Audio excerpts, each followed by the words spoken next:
Grab yourself a coffee and pull up a seat because today I'm teaching you how to play the Transformers deck building game from Renegade Game Studios. I'm Mark Maya and this is Board Game Coffee.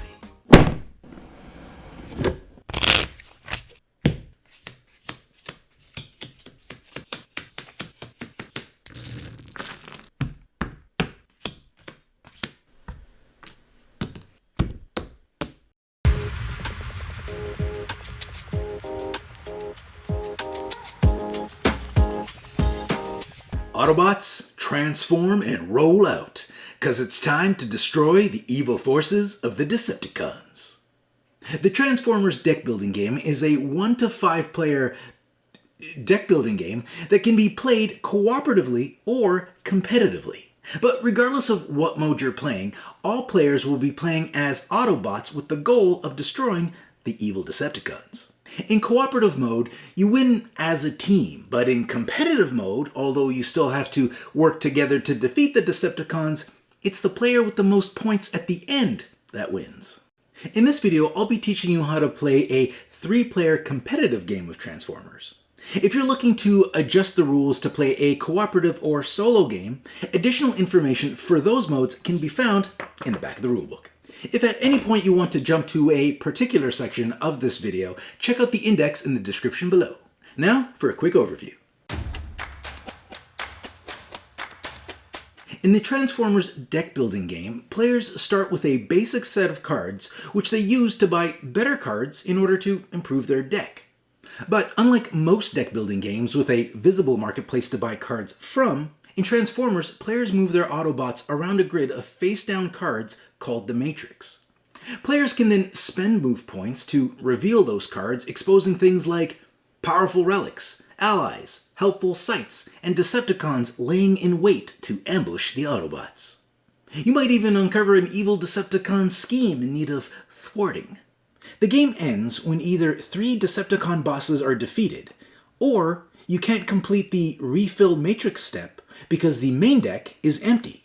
When that happens, the game ends immediately, and the player with the most victory points wins. Alright, now that you got a good idea what Transformers is all about, let's get to the setup. First thing we need to do is build the main deck. To do that, you'll need to gather up all your ally cards, maneuvers, relics, Decepticon schemes, sight cards, technology cards, and robot cards, both Autobot and Decepticon. Since we're not playing a co-op game, you can place the co-op scheme cards back in the box. Now, take all the cards we gathered, shuffle them together, and keep them face down. This is what we'll be using to build the matrix. The size of the matrix, which is your primary play area, is determined by the number of players according to this chart.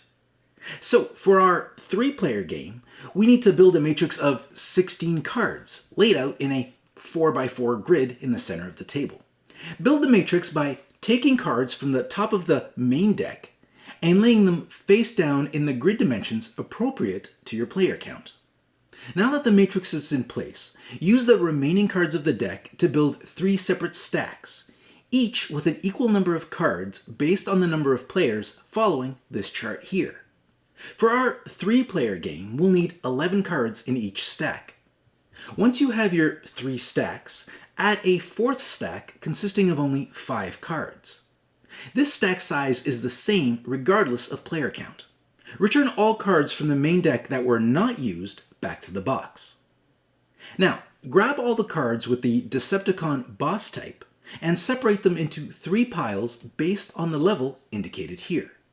Level 1 bosses, Level 2 bosses, and Level 3 bosses. Shuffle each of these boss stacks separately without looking at the cards. Now, shuffle one of the Level 1 bosses into the first stack of 11 cards, one Level 2 boss into the second stack, and one Level 3 boss into the third stack. Don't add anything to the 4th stack. Place the remaining bosses back in the box without looking at them. Without shuffling anything else, take the 3rd stack of cards and place it on top of the 4th smallest stack. Then add the 2nd stack on top of that, and the first stack on top of that. Now, whatever you do, do not mix these cards together. This is now your main deck. Place it here next to the matrix. On the other side of the matrix, place the transform and roll out cards and the damage cards face up. No need to shuffle because they're all the same. The 10 encounter cards, on the other hand, should be shuffled and placed face down. Take all the Energon cubes and victory point tokens and place them in easy reach of all players to form the supply. Now that the play area is all set up, it's time to select an Autobot. Each player is free to select whichever Autobot they want to play with, or they can be dealt out randomly. It's completely up to you. Once you have your Autobot selected, place it in front of you, alt side up. That's the side that looks like a car, and it also has this alt keyword next to its name. Then find the matching standee for your Autobot and place it on your character card. Next, each player should collect the following starter cards: 6 courage, 1 firepower, 1 patrol, 1 fix, and 1 reserve. Then shuffle them all together to form their 10-card starting deck. Place the deck face down in front of you, leaving room for a discard pile. Then collect 2 Energon cubes from the supply and 3 of these double-sided tokens. Lastly, everyone draws 5 cards from the top of their personal deck to form their starting hand. The player who most recently watched or read anything Transformers goes first. Or you can just choose randomly. Or let me choose. You. Yeah, you. Congratulations, you're the first player. Now, before I explain how you do everything you can do, let's talk a little bit about the cards.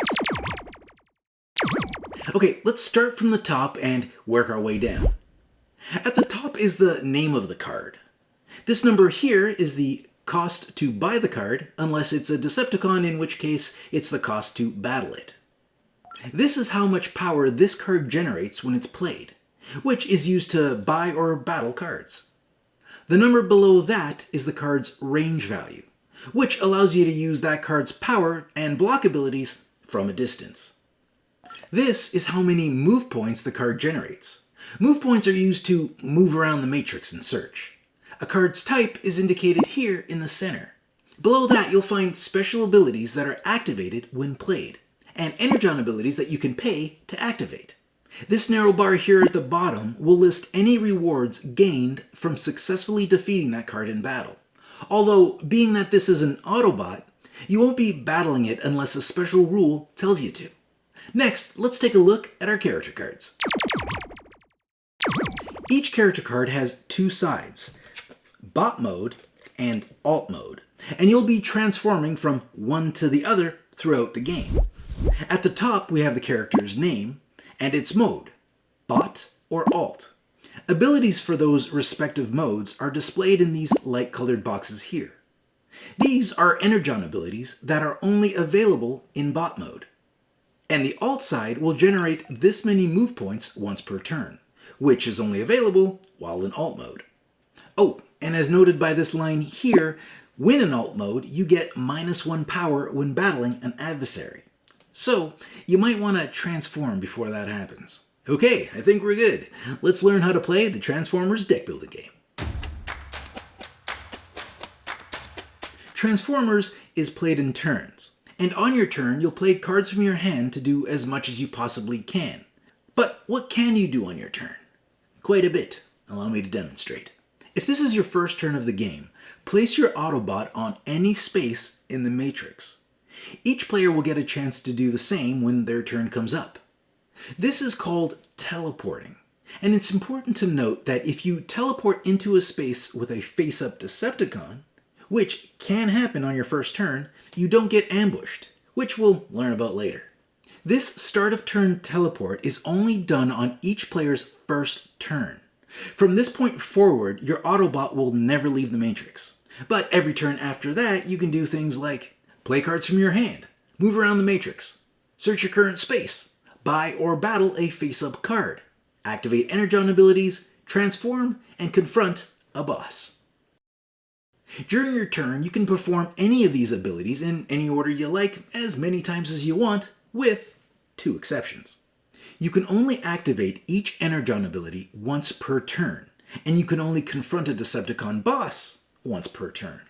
Once you're done all you can do, there will be an end-of-turn sequence that you'll have to follow, but we'll get to that a little later in the video. For now, let's break down everything you can do on your turn, starting with playing a card. As you play cards from your hand into your play area, they will generate power and move points. But you don't have to spend them right away. Just keep track of their total value. Power that you generate will be used to buy and battle cards in the matrix, while move points are used to move around the matrix and search the area you're on. Note that if you play a card and destroy it, you lose any unspent power or move points produced by that card. If the card you played has any text on it, resolve it immediately, unless that text is preceded by the words confront, assist, or block printed in bold. Those abilities can only be triggered while you're confronting, assisting, or blocking. And any abilities preceded by this image of an Energon cube must be paid for in Energon before it can be used. But you can use it anytime during your turn, as long as you're not in the middle of resolving another action. Some card abilities will ask you to draw a card from the top of your deck. If you ever have to draw a card but your deck is empty, shuffle your discard pile and place it face down to make a new draw deck. Then continue to draw your card. It's important that you do not create a new draw deck until you absolutely have to. If your deck is empty but you don't need to draw a card, then leave it that way until you do. The move points you generate from playing cards on your turn can be used for two things: moving and searching. When you spend move points of a card you've played, just rotate the card sideways like this to show that you spent the move. If a card you played has more than a single point of movement, and you don't want to use it all at once, just use these -1 movement tokens to track how many movement points are remaining on that card. This is most common when spending the move points generated by your character card. While in alt mode, your Autobot will generate move points. How much they generate each turn is indicated here. If you spend one of those move points while he's a car, then transform to his bot mode, you no longer have access to that remaining move point. But if you switch back to alt mode, you'll still have that one move point waiting for you. It's important to note that switching back and forth from alt to bot and back again doesn't reset your move points. So if you spend them all while in alt mode, they stay spent for the remainder of the turn. To move your Autobot around the matrix, spend one move point for every space you want to move, regardless if that space has a card in it or not. When moving, you can only move orthogonally up and down or left and right, no diagonals. That is, unless you have flight. If the card you played has this flight keyword listed in bold, then you can spend the move points generated by that card and only that card to move diagonally or orthogonally. When moving around the matrix, you're free to move through and even share a space with another player character. Searching is the other way you can spend move points. While your Autobot is standing on a face-down card, spend one move point to flip it over. Let's go over one card type in particular that you should definitely be keeping your eye out for when searching. Sites are very helpful locations that can't be bought, but you can still use them to great effect. Sites provide benefits to the Autobots in that space. What a site does is described here. As you play cards from your hand, add up all the power they generate. You can use that power to either battle adversary cards in the matrix or buy non-adversary cards, or both. You can continue to buy and battle cards as long as you have the power to do so. Oh, and if a card generates bonus power for any reason, you can use the other side of your token to help you track that. To buy a card, simply spend an amount of power points equal to the cost indicated here. Then add that card to your discard pile. Typically, when buying a card, you'll be standing in the same space as the card you're buying. But there are ways to buy cards from a distance that we'll cover a little later in the video. Anytime you take a card from the matrix, do not fill the matrix right away. That only happens at the end of your turn. Let's go over the different card types that you can buy from the matrix. Maneuvers, Technology, and Autobots are all cards that you can buy from the matrix. Each of these card types function the same but offer different benefits. When played, all three card types are potential sources of power and move points, and each of them have unique abilities that will trigger when played. Another type of card you can buy are ally cards. Ally cards are special in that when you buy them, they don't go into your discard pile. Instead, ally cards you buy from the matrix go directly into play in front of you. Ally cards will either have a start of turn effect that triggers at the start of your turn, or an ongoing effect that is always active as long as the ally card is in play in front of you. Now, those are all the cards that you can buy from the matrix, but there is one card that you can buy that you won't find in the matrix. Transform and Roll Out is a basic card that sits by the side of the matrix in a face-up stack. They have a cost of 2 and are available to buy from anywhere in the matrix. These cards offer a little bit of everything and have a very useful ability which lets you transform your Autobot for free. Battling is the other thing you can do with your power. To battle a Decepticon robot, also referred to as an adversary, pay the cost listed on their card and add them to your vault. When you add an adversary to your vault, gain the reward listed on the bottom of their card. Now, when dealing with adversaries, you have your Decepticon robots and your Decepticon bosses. And although they have a lot of similarities, they're not the same. Bosses are way worse. Allow me to explain. Robots come in two flavors, Autobots and Decepticons. Autobots can be bought from the matrix and added to your discard pile. Any reward text in this bottom bar is ignored when buying an Autobot. This only triggers if you were to battle an Autobot, but you can't battle an Autobot unless a card text says you can. Decepticons are the other type of robots that you'll find in the Matrix, and they can only be battled, not bought. When you battle a Decepticon by paying the cost in the corner, gain the number of victory points listed on the bottom of the card, then add the card to your vault, not your discard pile. When you gain victory points, take it from the supply and add it to your own personal victory point pile. Now, I did just say that you can't buy Decepticons, but you might have noticed that they have abilities printed on their cards that would only trigger if played. So the question is, how do you play them if you can't buy them?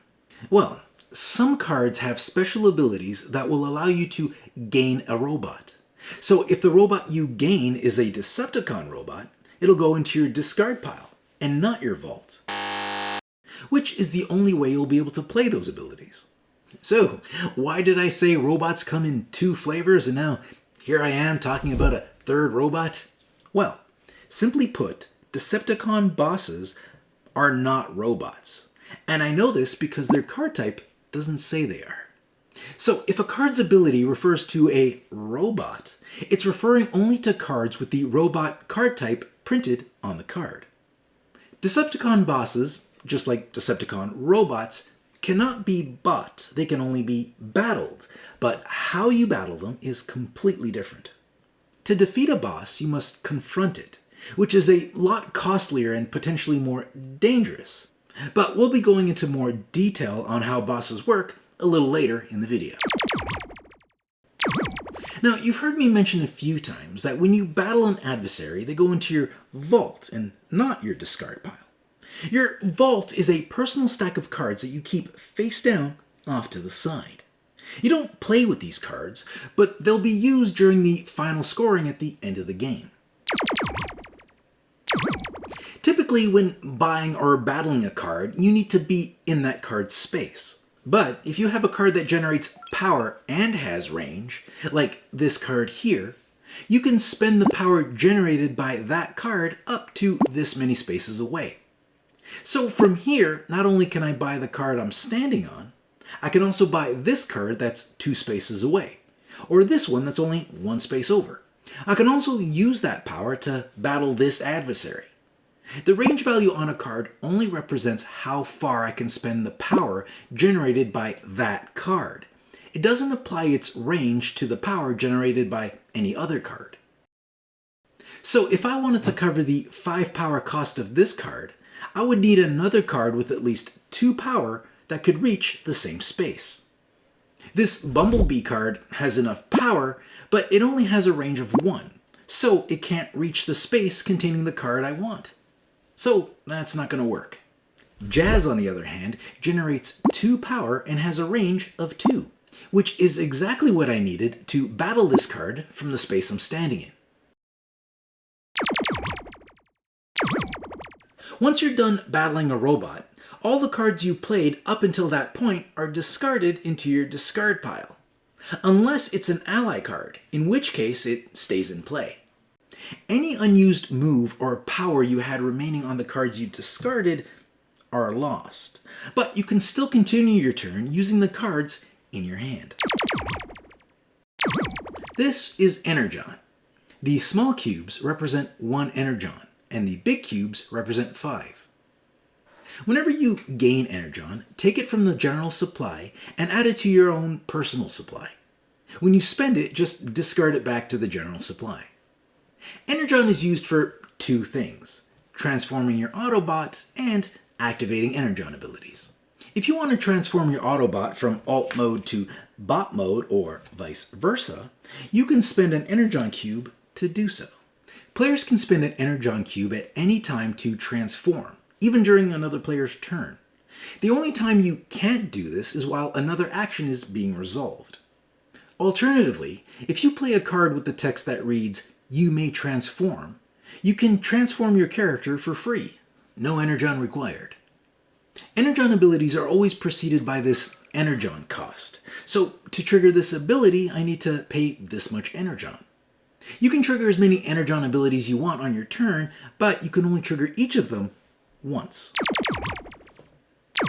Much of the card text you'll see in Transformers will share common terms that you'll come across repeatedly, so let's go over a few of those now. Whenever you're asked to discard one of your cards, place that card in your discard pile. Whenever you're asked to destroy a card, do not place it in your discard pile. If the destroyed card is a basic or starter card, remove it from the game entirely. Everything else is placed in the main deck destroyed pile. If game text ever instructs you to gain a card from the matrix, then that card is placed in your discard pile for free, just as if you bought it. What type of card you gain and where you gain it from will be described in the card's text. When the reward on a card says gain VP, take that many victory points from the supply and add them to your victory point pile. If the reward doesn't tell you to gain VP, but instead uses the vault keyword instead, then don't gain any victory points from that card until the end of the game. If a card has a start of turn effect, it's the first thing that happens on your turn before you do anything else. The only start of turn effects that affect you will come in the form of allies you control, or decepticons in the Matrix with this start of turn ability. If there are multiple cards in play that have start of turn effects that affect you, activate them in whichever order you want. When an effect refers to cards you control, it's referring to all the cards you've played on your turn, damage cards next to your character, and any other ongoing cards that are currently in play in front of you, like your allies. You do not control the cards in your hand, deck, or discard pile. Cards you own, on the other hand, include all the cards you control, plus all the cards in your hand, deck, and discard pile. Battling adversaries is one of the primary ways to gain victory points. But before we jump into a fight, there's a few things you should know, starting with ambush. If there are any number of players standing on a space that is revealed to be a Decepticon robot when it is turned face up, all those players get ambushed. When a player is ambushed, draw the top card of the encounter deck and apply the effect listed at the top. Ignore the bottom half of the card for now. We'll get to that a little later. Once you've applied the attack effect, place the card face up in the encounter card discard pile. When multiple players get ambushed at once, draw only one encounter card and apply its effect to all players in that space. It's important to note that before you reveal a text on an encounter card, you still have the option of spending an Energon cube to transform. But once the encounter is revealed, you can't transform until the card's effect is resolved. If no players are in a space when a Decepticon is revealed, then the ambush isn't triggered and no encounter card is drawn. Another way to trigger an ambush is by moving into a space with a face-up Decepticon. The player that did the moving is the one that gets ambushed. Anyone already there does not. The last and possibly worst way to get ambushed is by revealing a boss card, because more often than not, you'll trigger an ambush that affects all players everywhere. When a boss is revealed, they perform their reveal attack against all players, no matter where in the matrix those players are located. In most cases, a boss reveal attack has two parts. Soundwave, for example, has a reveal attack that forces each player to discard one ally. Then the next part of his attack tells us to resolve an ambush. When resolving an ambush due to a boss's reveal attack, draw an encounter from the top of the deck and apply the ambush attack to all players in the matrix, as noted here. This attack everyone all at once scenario only happens when a boss is revealed. Moving into a space with a face-up boss only triggers an ambush against the player who moved into that space.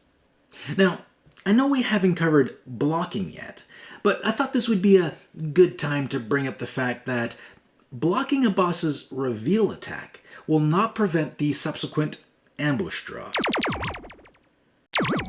When you battle a Decepticon robot, you simply pay the required power listed on their card. Toss them in your vault and you're done. Easy peasy. But bosses are a little tougher than that. To battle a boss, you need to confront it. And to do that, you still need to be within range to hit it with your power cards. So, more often than not, you'll be standing in their space when confronting them because you'll need all the power that you can muster. Now, remember, when you move into a Decepticon space, boss or not, you get ambushed. So if you're moving into a space to confront a boss, don't forget to resolve the ambush first. Okay, so we're on a space with the boss and you're ready to confront them. Here's what you do. First, announce that you're going to confront the boss. Then generate as much power as you can by playing cards from your hand. Now, don't hold back. Generate as much power as you can, because after this, you can't play any more cards from your hand.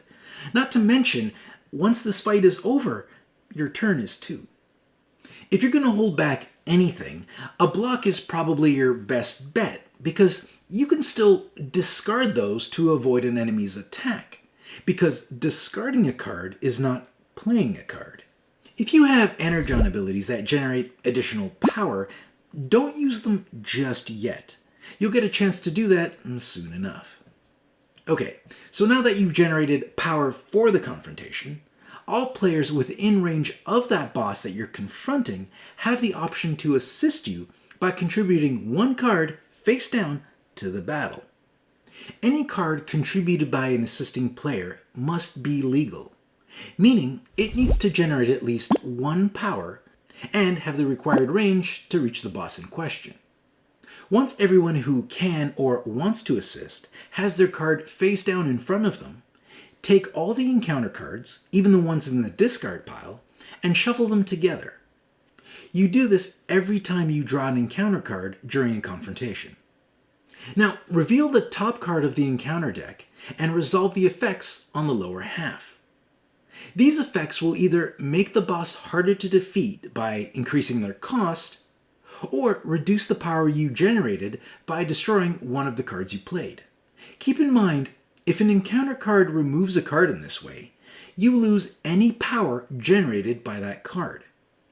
After you've applied the boss's confrontation effect, discard that encounter card to the encounter card discard pile.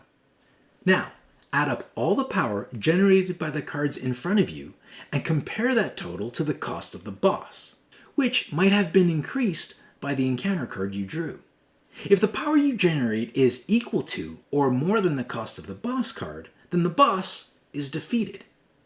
Gain their victory points listed on the bottom and add the boss to your vault. If any player contributed a face-down card to assist you, those cards are discarded to that player's discard pile unused. So, what's the point of an assist card if it just gets discarded? Well, it doesn't always get discarded.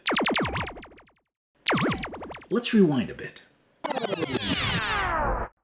Let's say this was our situation, and the boss had an additional 3 points added to its cost, and the power we generated wasn't enough to cover it. At this point, the player who confronted the boss must accept assistance from other players until either they generate enough power to defeat the boss, or they have no more assistance to accept. So in this instance, we need to generate 3 more power. And since we have 2 players with a face-down card ready to assist, we select one of those cards to reveal. Add the power from that card to your power total. If this adds enough to defeat the boss, as it did in this example, then the boss is defeated and added to the vault of the player who started the confrontation. But here's the rub. Not only does the player who confronted the boss gain the victory points at the bottom, but so does the player who assisted. So in this example, each of those players would earn 3 victory points. The other player whose card wasn't selected gets nothing and still has to discard the card they laid down, because all cards used for assisting get discarded. Now, what if I selected the other player's card instead? If I chose this player's card and revealed it, it would have only added 1 power to my total, which would still leave me 2 power short of defeating this boss. So in this instance, as the confronting player, I have to accept an additional assistance card from other players, if one is available. There's no option not to.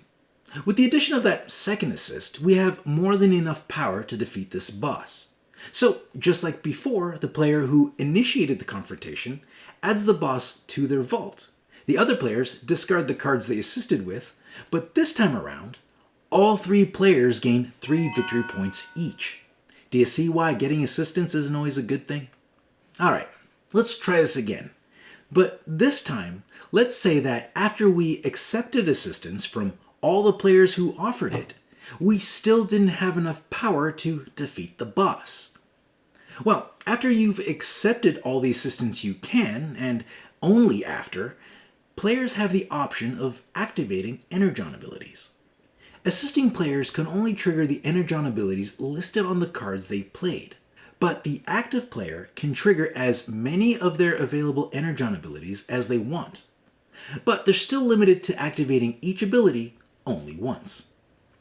So in this example, the active player will spend 1 Energon to activate the ability listed on the Courage card they played, which allows them to play the top card of their deck. And would you look at that? 2 more power. Exactly what I needed to defeat the boss.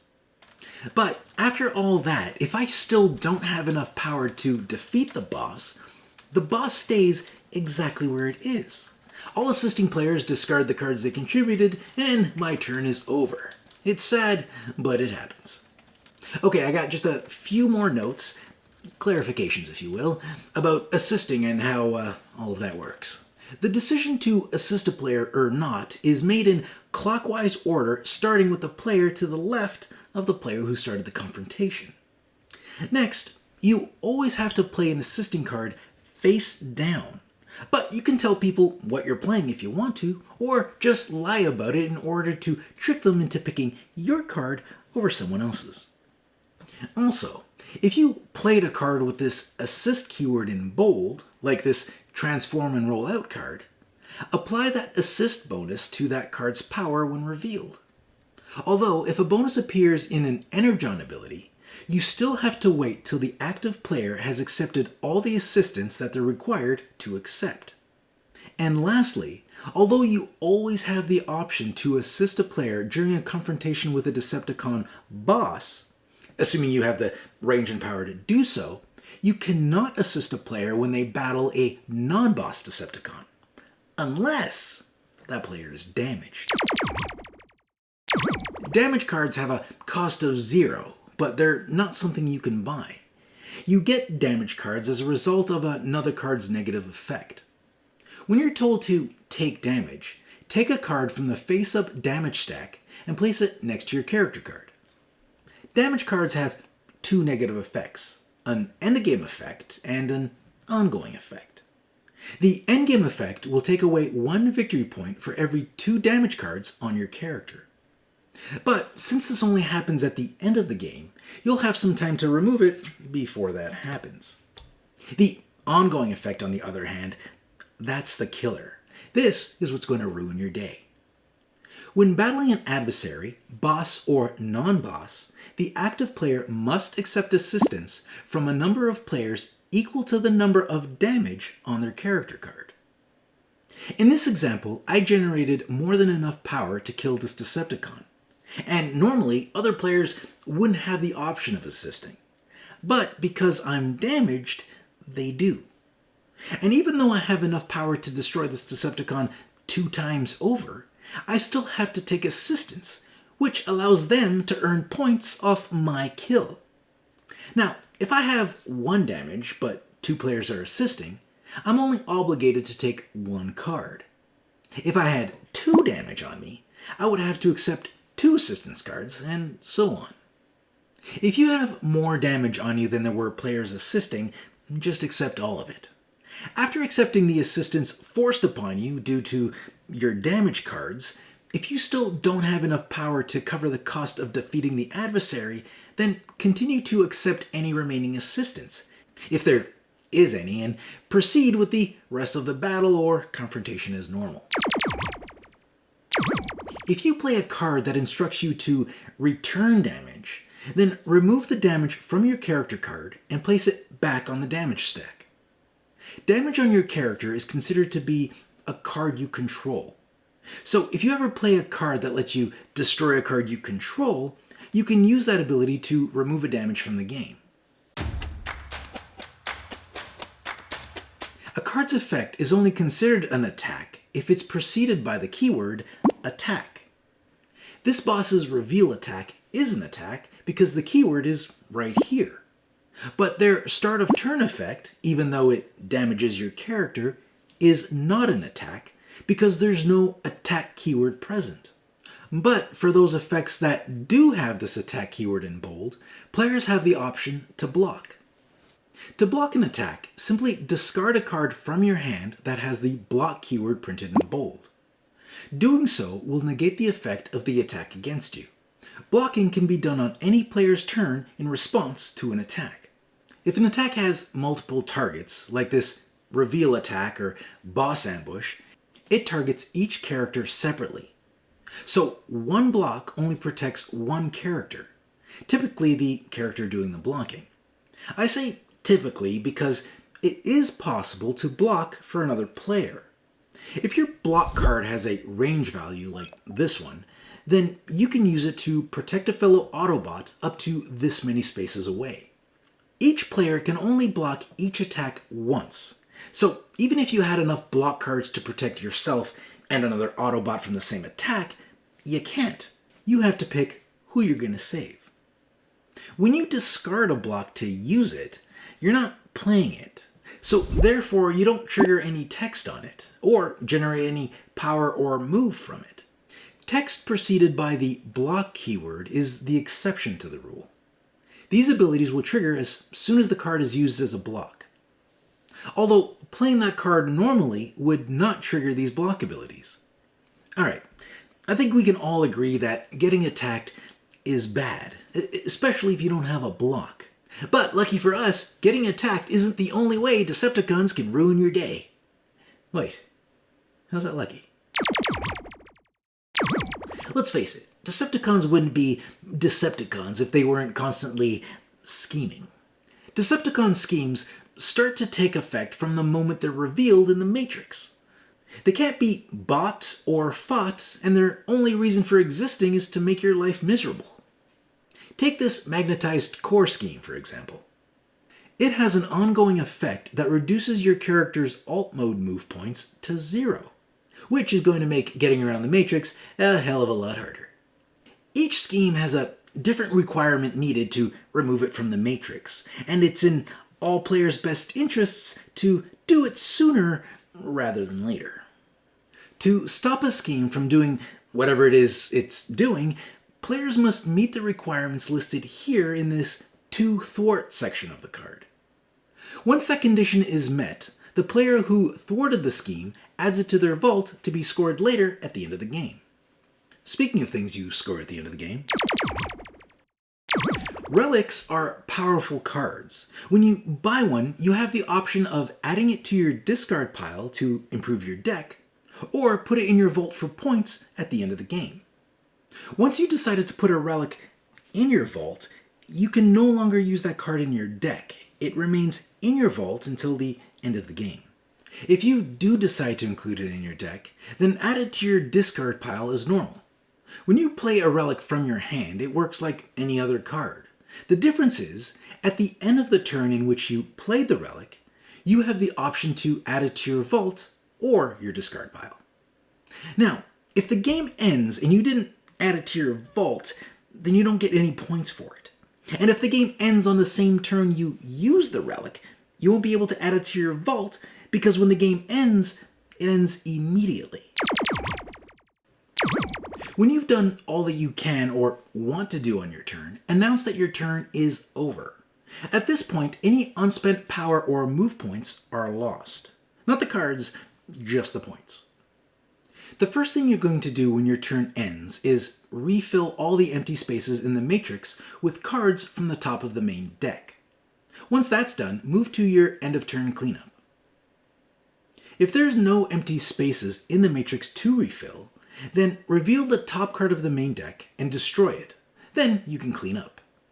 But if the top card is a Decepticon boss, do not destroy it. Instead, leave it face up on top of the main deck for now while we make room for it in the Matrix.